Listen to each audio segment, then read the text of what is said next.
What is going on, lads, and welcome to the next squad in my kind of little mini-series of overpowered squads that I'm building on FIFA 15. If you guys have got any ideas for any other ones, any other nations, leagues, or anything like that you want to see me build, pop them down in the comment section, and if we can smash 500 likes on this video, that would be absolutely awesome. Apart from that, lads, we're going to jump straight into the squad. The only other thing I've got to say to you guys is if you want to go and get yourself some coins to build this team, I would recommend the defence and the midfield to absolute no end and try and put a different strike force in. But if you guys want to go and buy all of the decent players in this team, there's a link down in the description to just FIFA coins. You can go over there, get yourself a few 100k, build this squad. It is pretty good apart from the strikers, like I said.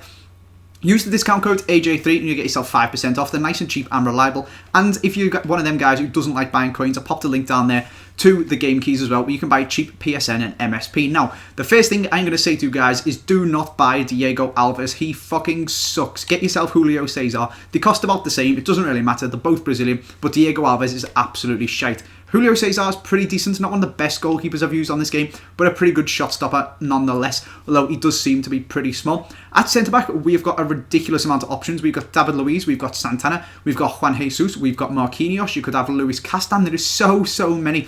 And with this squad being overpowered, it is the most overpowered players, in my opinion, and my personal favourites. I've tried basically all of these guys. The only one I haven't tried is Castan, but my two favourites out of all of them, and comparing the stats to Castan's and stuff like that, Felipe Santana and David Luiz. David Luiz is David Luiz, let's be honest. He's absolutely ridiculous on every FIFA game. And we've got Felipe Santana, who has got 80 pace. He is 6'4". He has got a medium defensive work rate and a low attacking one. He is absolutely fucking ridiculous. He's got 74 physical. He's huge. He's got 90 heading accuracy and he's got 80 pace. He's an absolutely brilliant centre-back.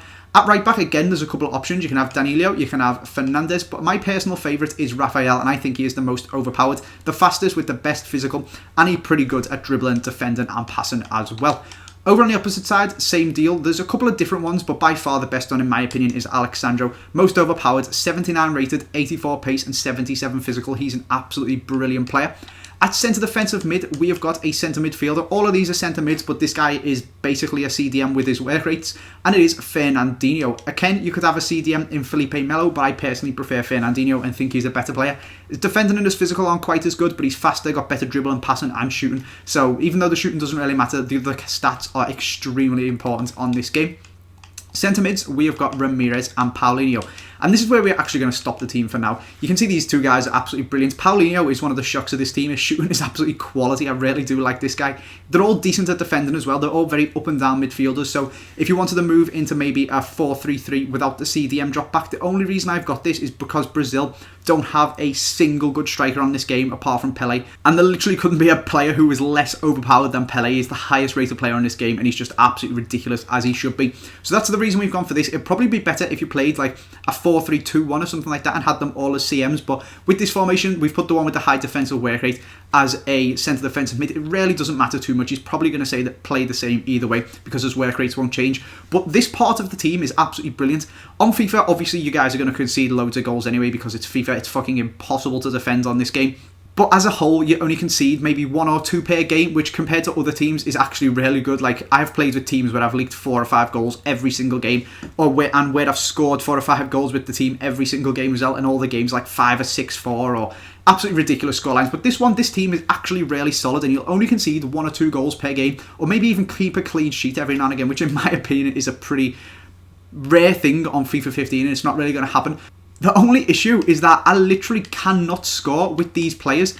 At left wing, we have got a left mid. I have tried absolutely tons of these guys. I think I've tried 3 or 4 different ones and all of them absolutely suck. You can see 3 of them there. Maicon, Joãozinho, and this Rafinha is the best of a bad bunch. He's not amazing. He's pretty fast. He's got decent dribbling. He can't shoot to save his life. He's got 65 shooting, and his passing isn't too bad. All of them are absolutely dreadful. Over on the right wing, we've got Lucas, who's supposed to be good. Cost me 12k. He scored 1 goal and got 1 assist in 4 games, and that was in 1 game where they played some guy who was just shite. The others, he's been absolutely dominated and done nothing for me. And then at centre forward, we've got a centre attacking mid who's been converted in Douglas Costa, who again has scored quite a few goals, but I don't know how, because I think he got all of them in 1 game. And then the other 3 games, he's just been absolutely dreadful for me. So this team is extremely solid, and I will only concede 1 or 2 goals, if even that, with this squad. The issue is I score absolutely 0 in all of the other games, so I'm just losing 1-0 or getting 0-0 draws and stuff like that. This attack is absolutely terrible. If you guys have used this guy, and maybe it's just me not being able to use this formation, it could be that, so let me know down in the comment section. But personally, I would maybe move this to a 4-3-2-1, bring in Hulk, who I didn't use because he's an 83, he's pretty good anyway, he's not overpowered per se, I put 82 as the limit for that. Maybe bring in Neymar, who again is a very high rated player and is going to cost you a fortune. And then put someone, maybe a BPL striker, who's going to get a strong link to one of these guys in the centre of midfield and get full chemistry anyway, or even just put a 6-chem striker there like Eto, people used to do with Eto, or a right forward, or anything like that, because this team, just Brazil, what has happened to all their strikers? Since the Liga do Brazil has gone, there's literally no options to choose from, unfortunately. So as a whole, this team isn't very good, and I've not won very many games with it, but as the most overpowered Brazil team goes, it is, because that's basically all you can do with what you've got. And I would only recommend using the defence and the midfield. Screw the attack, change it up, hybrid it, and do it in other leagues and stuff like that instead. But that is where we're going to leave this video, lads. I hope you guys have enjoyed it. I know it's titled the most overpowered, and this is, in my opinion, the most overpowered Brazil team you can build. And the defence and midfield are absolutely crazy, but I don't want to only bring you guys squads where I tell you this guy's amazing, this guy's amazing. I want to give you my honest opinion on squads. So if you guys have enjoyed this video, even though I've told you the attack is absolutely shite, I hope you guys did enjoy it. Make sure you leave a like, make sure you subscribe if you're new. Thanks for watching, lads, and I will leave you with the very few goals that I did actually manage to score with this team.